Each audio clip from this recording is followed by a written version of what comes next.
होता है। आज एक वोट की कीमत क्या है हम भी जानते हैं और ये दुनिया ने भी जाना है। एक वोट से सरकारें गिर जाती हैं और एक ही वोट से सरकारें बन जाती हैं। आप देखोगे फ्रांस में मात्र एक वोट से लोकतंत्र की स्थापना हुई और आप आगे देखोगे जर्मनी में जो जर्मनी का तानाशाह जिसे इतिहास के पन्नों में पढ़ा जाता है हिटलर, उसने अपनी सत्ता स्थापित की। हमारे यहाँ भारत देश में 5 वर्ष में मतदान करने का अवसर व्यक्तियों को मिलता है। ये अवसर 5 वर्ष में आता है। उसी में कुछ सत्ता की स्वार्थी लोग इसे धन, जाति, संपदा आदि के आधार में बांट देते हैं और लोगों से उनके अधिकार छीन लिए जाते हैं, जिससे लालच में आकर वो भ्रमित हो जाते हैं और अपने इस अवसर को हाथों से गवा बैठते हैं। मैं मेरे भाइयों बहनों से कहना चाहूँगा कि आज हम भले ही 18 के नहीं हैं, लेकिन हम हमारे परिवार, घर वाले, समाज को जागरूक कर सकते हैं और एक वोट की कीमत बता सकते हैं। हम एक मजबूत ईंट की तरह हैं, अगर जिसे लय से जोड़ा जाए तो एक अटूट देश का निर्माण हो सकता है। आगे मैं यही कहना चाहूँगा कि हमारे सभी मतदाताओं को अपील देना चाहूँगा कि लोकतंत्र की सबसे बड़ी शक्ति आपका मत है। इसके प्रति आप जागरूक रहें और लोगों को भी इसका महत्व समझाएं अगर आप इसके महत्व से परिचित हैं। धन्यवाद। मैं इसी के साथ अपनी वाणी को विराम देना चाहूँगा।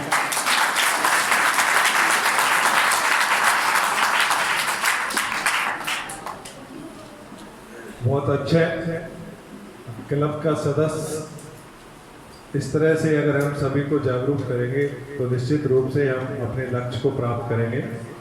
इसी क्रम में मैं हमारे जिला शिक्षा अधिकारी महोदय आदरणीय श्री शुक्ला सर को आमंत्रित कर रहा हूँ। वो आपको विस्तृत रूप से बताएंगे कि ईएलसी का उद्देश्य क्या है। मैं आमंत्रित कर रहा हूँ सर को।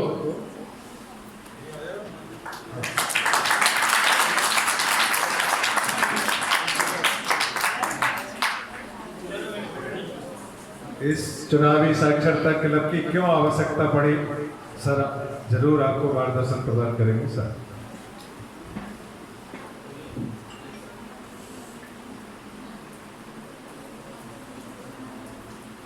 अभी हम लोग जो सुन रहे थे सभी ने बहुत महत्वपूर्ण बातों को यहाँ पे हाईलाइट किया है। अब मुझे ऐसा लग रहा था कि मेरा ज्ञान बढ़ रहा है। बुंदेला जी ने तो सारा मुझे संविधान समझा दिया संक्षेप में। बच्चों ने भी बहुत प्रतिक्रियाएं दी। एक बेटी ने बहुत बढ़िया जवाब दिया था। इस जो स्वीप गतिविधि होनी है, इस कार्यक्रम में उपस्थित डीपीसी शर्मा जी, खंतवाल जी, बुंदेला जी, और मैं जिसको समर्पण का भाव के रूप में देखता हूँ, ऐसे इस विद्यालय के प्राचार्य श्री तिवारी जी। एक अकेला किसी भी अच्छे कार्य के लिए सक्षम नहीं होता। He only leads the way to follow the others।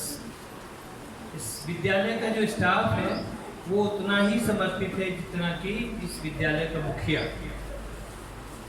कल से हमें भी किसी ने संदेश दिया था कि कल से सभी लोग इसमें लगे हुए हैं। प्राचार्य की उपस्थिति में रस्तोगी जी विद्यालय का प्रभार संभालते हैं। बच्चों जरा शांत रहो, 2 मिनट और। अभी इस विद्यालय में जो ईएलसी का गठन हुआ है उसके एक सदस्य ने बहुत बढ़िया बात रखी है और जो उसके प्रभारी हैं संभवतः अल्पना रघुवंशी ईएलसी की प्रभारी हैं, उनकी भी महती भूमिका है। कम से कम बच्चों को तंत्र के विषय में समझाया कि हमारा जो वोट है वो क्या है, उसको किस तरह से हम यूटिलाइज कर सकते हैं। जितनी भी गतिविधियां ये स्वीप से संबंधित हो रही हैं, सबका मूल मकसद है कि हम वोट परसेंटेज को कैसे बढ़ाएं। बहुत पहले हम लोगों को पता है कि वोट डालने का अधिकार कब मिलता था हम लोगों को, 21 वर्ष की आयु में। उस समय लिटरेसी इतनी नहीं थी कि बच्चे या युवा जल्दी से इस बात को समझ सकें कि क्या हमारे हित में है और क्या हमारे हित में नहीं है। 12th के बच्चे एक पाठ में पढ़ते रहते हैं, हमारा जो कंसाइंस है वो ये बताता रहता है what is right and what is wrong, सही क्या है और हमारी अंतरात्मा बता देती है कि हम जो भी कर रहे हैं वो सही कर रहे हैं या गलत। कभी देखना जब भी गलत करने के लिए आप कदम बढ़ाओ तो अंदर से कोई आपको रोकने का प्रयास करता है, और जब आप उस कंसाइंस अंतरात्मा की बात सुनना बंद कर देते हैं तो फिर गलतियों पे गलतियां करते चले जाते हैं और गलतियों का एक ढेर बन के रह जाते हैं। लेकिन कभी देखना आप किसी के जेब से चोरी करने के लिए हाथ बढ़ाओ तो हाथ रोकता है ना कोई, बताओ जरा। अभी इतने सारे बच्चे बैठे, एक बच्चे को मैं बोलूं चलो इसको 2 घूंसे मार दो, क्या इसकी आत्मा बोलेगी कि इसमें घूंसे मारो? नहीं। और अगर ये कोई गलती करके आया होगा तो 1 नहीं 2 और मेरी तरफ से भी 2 मारो। फिल्म देखते हम लोग, तो जब अच्छा व्यक्ति परेशान होने लगता है, वो कहीं लटका होता है, रस्सी टूटने लगती है, तो हम लोग सांस रोक के बैठते हैं। कभी देखा तुमने? और जब वो हीरो बनता है, वो जब जीत जाता है और उसकी ठुकाई करने लगता है तो क्या खुश हो जाते हैं। तो हमेशा हमारे मन के अंदर भाव क्या है कि जो अच्छा है, जो सही है, उसी की विजय होनी चाहिए। बोलो यही है कि नहीं? कभी हम लोग गलत व्यक्ति का पक्ष लेते हैं क्या? गलत व्यक्ति आपके पास सगा संबंधी भी हो और अगर मदद के लिए आएगा तो आप क्या कहोगे कि आपने काम ही ऐसा किया, मैं क्या मदद करूं तुम्हारी, तो प्यार चले जाओ यहाँ से, तो ही अच्छा है। तो ये जो वोट डालने की प्रक्रिया है, अभी बात आ रही थी बार बार कि हमारे बच्चे अभी छोटे हैं, वोट डालने का अधिकार इनको प्राप्त नहीं है। लेकिन हम जब अभी से समझेंगे, बच्चा गोद में जाके, माँ की गोद में जाके जब वोट डालता है ना, उस दिन से ये जानना शुरू कर देता है कि ये हो क्या रहा है। और धीरे धीरे जैसे वो बड़ा होता जाता है, तो जो आज का युवा है वही कल का नेता है। आज आपको वोट डालने का अधिकार नहीं है तो कल मिलेगा, कल नहीं तो परसों मिलेगा। कोई बच्चे 6 महीने में 18 वर्ष के हो जाएंगे, कोई 1 साल बाद हो जाएंगे, कोई 4 साल बाद हो जाएंगे। तो जब अभी से हम इस प्रक्रिया को समझना शुरू करेंगे तो हम सही को सही और गलत को गलत करने का हौसला रख पाएंगे। अभी क्या होता है, हमारे लोग, आपको करना क्या है कि जो लोग हमारे माता पिता को, हमारे ग्रेट ग्रैंड पेरेंट्स को बरगला देते हैं, उनको रोकना है। क्यों पापा, इसको वोट दोगे? अभी पैर छू रहा है, कर डंडा मारेगा। 5 साल पता नहीं चलता उस व्यक्ति का जो लोग हित के काम नहीं करता, और एक दिन आके 6 बार पैर छूता है, 6 बार सिर चरणों में रखता है। कैसे व्यक्ति को चुनना चाहिए? तो हमें अच्छे बुरे का ज्ञान हासिल करना है अभी से, और फिर हम जाके एक मजबूत तंत्र की स्थापना करेंगे। हम आज नहीं तो कल वोट डालने के अधिकारी होंगे। जो ये स्वीप गतिविधि है, 10 साल पहले तक की स्थिति ये थी कि कई पोलिंग सेंटर्स पर 50% से कम मतदान होता है। मतलब 100 वोट डलने हैं अगर उस गांव में, तो 50 भी मुश्किल से डालते थे। वो भी कब? जब वो ट्रैक्टर लेके दरवाजे भी पहुंच जाते थे। चलो बैठो। मतलब उनको लगता नहीं था कि मुझे वोट डालना है और ये मेरा अधिकार है, इसको मैं यूटिलाइज करूं। इस प्रक्रिया को, वोटिंग परसेंटेज बढ़ाने के लिए हमें कुछ इनोवेशन करना पड़ा। और वो इनोवेशन होता कहाँ से है? हमारी युवा पीढ़ी कहाँ सुरक्षित है? हमारे स्कूलों में। इतने सारे बच्चे भी चले जाओ तुम, इतना सारा बच्चा इकट्ठा करने के लिए 4 दिन भी लग जाएंगे तो भी इकट्ठे नहीं हो पाएंगे। और ये तो फॉर्चुनेटली अभी सेशन शुरू हुआ है। अगर ये जुलाई और अगस्त का होता तो हो सकता पूरे ग्राउंड में भी बच्चे नहीं बैठ पाते, इतने बच्चे हैं इस स्कूल में। तो जब भी कुछ नया करते हैं, जब भी हम किसी संदेश को जन जन तक पहुंचाते हैं, तो माध्यम क्या चुनते हैं? छात्र जो हमारे स्कूलों में सुरक्षित है, ये एम्बेसडर का काम करते हैं। हमारे बच्चे जो यहाँ से सुन के जाते हैं, जो गुरुजनों से सीख के जाते हैं, उसको पर्सन टू पर्सन भेजते हैं, शेयर करते हैं। बहुत बढ़िया। गुरु जी की बात बच्चे माता पिता से भी ज्यादा मानते हैं। गुरुजी अगर त्रुटि बस कोई बात गलत भी बता दें कि भाई इसकी राजधानी कहाँ है और गलती से गलत हो गई, और पिताजी अगर सही करने की हिम्मत दिखाते कि नहीं नहीं बेटा इसकी राजधानी ये नहीं है ये है, तो भी बच्चा कहेगा नहीं नहीं हमें तो गुरुजी ने तो ये बताइए, अभी मैं तुम्हारी बात नहीं मानूंगा, कल मानूंगा मैं आके। अच्छे गुरुजी वो हैं जो गलती अगर बाई में हो जाए, टू एयर इज ह्यूमन, पढ़ा आप लोगों ने, गलती करना मानव स्वभाव है, to err is human and forgive divine, जो क्षमा कर देता है वो ईश्वरीय गुण है।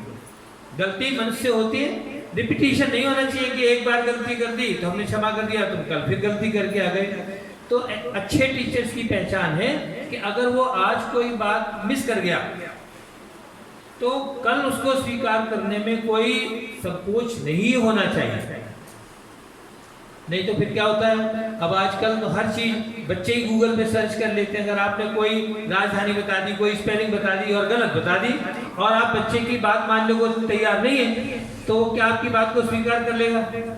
उसके पास तो बहुत सारे ऑप्शंस है ना, जल्दी से गूगल खोल के बताने तो बोले सर इसमें तो ये लिखी है, आप तो ये कह रहे हैं। तो ये जो सीएम राय स्कूल है, इसकी जो अवधारणा है, यहाँ बैठे जितने भी टीचर हैं मैं उनकी जितनी प्रशंसा करूं उतनी कम है, बहुत अच्छा काम हो रहा है। कुछ एक लोगों के मन में ऐसी बात आती है कि मैं कहाँ फंस गया, और मैं कहूँ कि अल्पना ने भी यहाँ से ट्रांसफर लिया और संयोग से कुछ उसमें त्रुटि रही, लेकिन मैं ये बात कहता हूँ जितना ज़्यादा काम करोगे उतनी ज़्यादा आपको ख्याति मिलेगी, उतनी ज़्यादा प्रशंसा मिलेगी। मैंने जीवन में कोई अच्छा काम नहीं किया सिर्फ पढ़ाने के अलावा। इस अशोक नगर में लगभग मैं 36 और 37 वर्ष मैंने पूरे कर लिए हैं, केवल पढ़ाने का काम बहुत अच्छा किया मैंने। जन जन तक हमने ये साबित कर दिया कि मैं एक अच्छा टीचर हूँ, और उसी का प्रभाव आप देखो जहाँ खड़े होते हैं, यहाँ पे जो बैठे तमाम सारे टीचर्स हैं, almost they all have been my students. तो मुझे कितना अच्छा लगता है। तो ये मुझे कब क्रेडिट मिलती है, जब मैंने अपना जो भी मुझे काम मिला है उसको पूरी ईमानदारी से किया। अभी जिस तंत्र को हम लोग एंजॉय कर रहे हैं उस तंत्र का पूरा नाम क्या है और क्या बोलते हैं? हाँ, डेमोक्रेसी, प्रजातंत्र, गणतंत्र और डेमोक्रेसी। क्रेसी शब्द लगने से तंत्र का भाव पैदा होता है। अलग अलग राज्यों में, अलग अलग देशों में, अलग अलग और स्टेट्स में आपने देखा होगा, जो अब्रॉड्स में है, कहीं पे केवल एक ही व्यक्ति शासक है। अभी अभी बात की थी ना उस बच्चे ने, अब वो जब तक मर नहीं जाता, वो मर जाता तो उसका अगला खड़ा हो जाता है, और अगर वो क्रूअल टाइप का है तो जिंदगी भर हम लोग उसके दंश झेलते रहते हैं। कभी इसको फांसी पर लटका दिया, कभी उसको फांसी पर लटका दिया, क्योंकि ये उसका शौक बन चुका है। ऐसे शासन को इंग्लिश में ऑटोक्रेसी बोलते हैं। क्या बोलते हैं? Autocracy. Autocracy means government by one person. एक मुखिया है, बाकी सबको जिसको मर्जी आए उसको डंडे मारता है। अपने देश में ऐसा नहीं है। हर 5 साल में चुनाव होते हैं। हमने देखा कि चलो मुझसे एक गलत व्यक्ति का चयन हो गया, चुनाव कर दिया, तो 5 साल के बाद में उन्हें घर भेज देते कि नहीं, क्योंकि उन्होंने लोकहित के काम नहीं किए। लेकिन अब वहां की मजबूरी है पब्लिक की कि वो अगर दुनिया छोड़ गया, पहले तो उसके मरने का इंतजार करते कि कब मरे और कब मुझे अच्छे दिनों का सुख मिले, लेकिन वो मर गया तो उसके अगली पीढ़ी में भी अब यथा क्या बोलते हैं, यथा राजा, तो जैसा उसका पिता उसका बेटा भी कमोबेश, तो वो और अत्याचार करने लगता है। फिर एक देखा होगा, एक आप लोगों ने तंत्र देखा होगा जहां पे कोई किसी की सुनता नहीं है, भीड़ तंत्र बोलते हैं जिसको, मोबोक्रेसी। जब भीड़ आउट ऑफ कंट्रोल हो जाती है ना, तो उसी का शासन हो जाता है। जिसकी मर्जी आई उसका सामान छीन लिया, जिसकी मर्जी आई उसकी दुकान लूट ली। ऐसे तंत्र को क्या बोलते हैं? भीड़ तंत्र, और इंग्लिश में क्या बोलते हैं? मोबोक्रेसी। एक ऐसा शासन होता है, ऐसा तंत्र होता है जिसको हम एरिस्टोक्रेसी बोलते हैं। एरिस्टोक्रेट, शाही लोग, बड़े लोग, बस उन्हीं का शासन है। गरीब आदमी बेचारा डंडे खा रहा है। अपने प्रजातंत्र में, अपनी डेमोक्रेसी में अभी देखा हो आप लोगों ने, कुछ विधायक ऐसे चुने गए हैं जिनके पास में खुद का घर नहीं है। अभी देखे आप लोगों ने, जब विधानसभा के चुनाव हुए थे थोड़े दिन पहले, तो कई ऐसे विधायक चुने पब्लिक ने, उनको शीर्ष पे पहुंचाया जिनके पास ढंग से घर में खाना खाने के लिए नहीं है, उनको भी मौका दिया गया सरकार में जाने का। लेकिन जो एरिस्टोक्रेसी होती है उसमें क्या होता है, जो अमीर लोग हैं बस उन्हीं का शासन है, बस उनके पैरों में पड़े रहो तो बढ़िया है, नहीं तो गोली खाओ। फिर एक और तंत्र होता है जिसको बोलते हैं ब्यूरोक्रेसी। ब्यूरोक्रेसी बोलते हैं ऑफिशियल्स को, जहाँ पे केवल अधिकारियों का तंत्र होता है।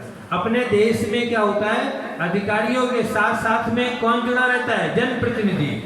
उदाहरण के तौर पर देखो, मैं आपको थोड़ा सा बताऊं, वैसे समय बहुत हो गया बट अगर आप इच्छुक हो तो मैं बताऊं थोड़ा सा। जैसे हमारे देश में, हमारे मध्य प्रदेश में, पहले मध्य प्रदेश की बात कर लेते हैं, जो गवर्नमेंट ऑफिशियल्स है उसको बोलते हैं चीफ सेक्रेटरी, सबसे बड़ा जो सरकारी मुखिया, मुख्य सचिव। और जो जनप्रतिनिधि है वो सबसे बड़ा, वो क्या कहलाता है, मुख्यमंत्री। तो मुख्यमंत्री और पैरेलल में सरकार का व्यक्ति कौन है, मुख्य सचिव। ये दोनों मिलकर काम करते हैं। अगर केवल सरकार में अधिकारियों का ही तंत्र हो तो तुम कहोगे मेरी टीसी दे दो, और अब कहेंगे नहीं दे रहे टीसी, जाओ तुम्हें जिससे कहना होगा हो जाके। लेकिन फिर आप किसके पास जाएंगे, किसी नेता के पास, किसी जनप्रतिनिधि के पास। तो ऐसे ही हर जगह, तो एक तो मुख्यमंत्री हो गया और दूसरा कौन हो गया, चीफ सेक्रेटरी। अब आ जाओ सीधे जिले में। जिले में कलेक्टर, मुखिया जिले का, और उसके पैरेलल में कौन होता है, प्रभारी मंत्री। तो जो भी जिले के अंदर के जो भी निर्णय होते हैं वो दोनों लोगों के उससे होते हैं। कलेक्टर चाहेंगे हम अपनी मनमर्जी करते रहे तो कर पाएंगे क्या, क्योंकि उनको चेक करने के लिए जनप्रतिनिधि बैठा है। कौन कौन, प्रभारी मंत्री जिसको। फिर आए हम लोग कहाँ पे, मुख्य नगर पालिका अधिकारी, जिला पंचायत सीईओ बोलते हैं।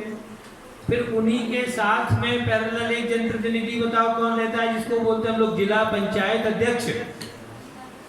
तो उनके जो भी निर्णय होते हैं, जो मीटिंग होती है, उसमें जिला पंचायत अध्यक्ष जब सहमति देते हैं, भाई उन्होंने प्लान कर दिया कि इस गांव में हैंडपंप लगना, इसमें लगना, इसमें लगना, इसमें लगना, लेकिन जिला पंचायत अध्यक्ष कह रहे हैं नहीं, इसमें पहले से 2 हैंडपंप है, उसमें नहीं लगेगा, इसमें लगेगा, तो फिर उसमें सुधार होगा कि नहीं। और अगर जनप्रतिनिधि ना हो उसमें तो फिर उनको जो अच्छा लगेगा वही करेंगे। तो ऐसे शासन को क्या बोलते हैं, ब्यूरोक्रेसी। और ऐसे जनपद में भी देखा होगा तुमने, मुख्य कार्यपालन अधिकारी जनपद पंचायत, और जनपद पंचायत का कौन होता है, जनप्रतिनिधि, जनपद पंचायत अध्यक्ष। याद करो जरा, सुना होगा ना थोड़ा थोड़ा। तो इस तरह से जहां भी शासन है वहां पे जनप्रतिनिधि जरूर है। हम आपकी बात नहीं सुनते हैं तो आपके पिताजी, आपके और लोग कहाँ जाते हैं, विधायक साहब के पास जाते हैं, बोले प्रिंसिपल साहब कोई मेरी बात ही नहीं सुन रहे हैं, मेरी छात्रवृत्ति मिली नहीं और सुनते हैं नहीं। तो फिर विधायक साहब फोन करेंगे प्रिंसिपल साहब को, और जब विधायक साहब का फोन आएगा तो प्रिंसिपल साहब उस पर कुछ कार्रवाई करेंगे कि फिर भी कुछ नहीं करेंगे, करेंगे, क्योंकि जनप्रतिनिधि के द्वारा तो हमारा जो शासन है, जिस शासन को हम लोग एंजॉय कर रहे हैं, वो सबसे बढ़िया शासन, प्रजातंत्र, जिसको अब्राहम लिंकन की परिभाषा पढ़ी आप लोगों ने, डेमोक्रेसी की, government of the people, by the people, for the people, यही ना। हम ही लोग सुनते हैं जिसको, किसी को हम मुख्यमंत्री, मंत्री, विधायक बनाते हैं तो कौन बनाता, आम आदमी बनाता है। हम जब वोट देते हैं तो वो विधायक बनता है, फिर मंत्री बनता है, फिर मुख्यमंत्री बनता है।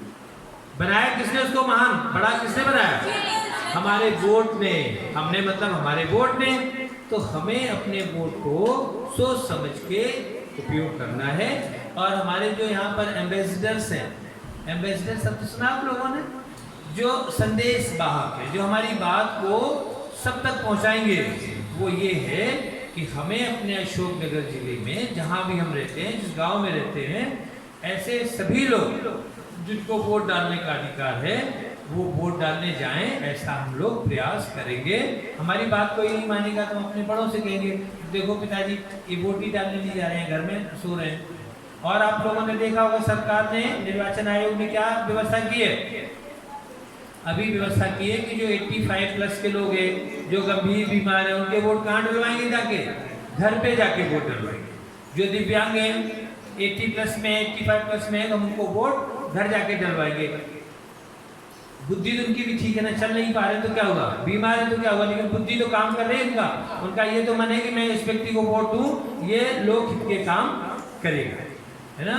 तो इस विद्यालय के प्राचार्य, इस विद्यालय का समस्त स्टाफ, हमारे प्रिय छात्र सभी को मैं बहुत सारी शुभकामनाएं देता हूँ। नया सत्र शुरू हुआ है, आप लोग बहुत अच्छा पढ़ें, आगे बढ़ें और हमारे अशोक नगर का CM राय स्कूल का नाम रोशन करें। सभी को बहुत बहुत धन्यवाद। Thank you very much.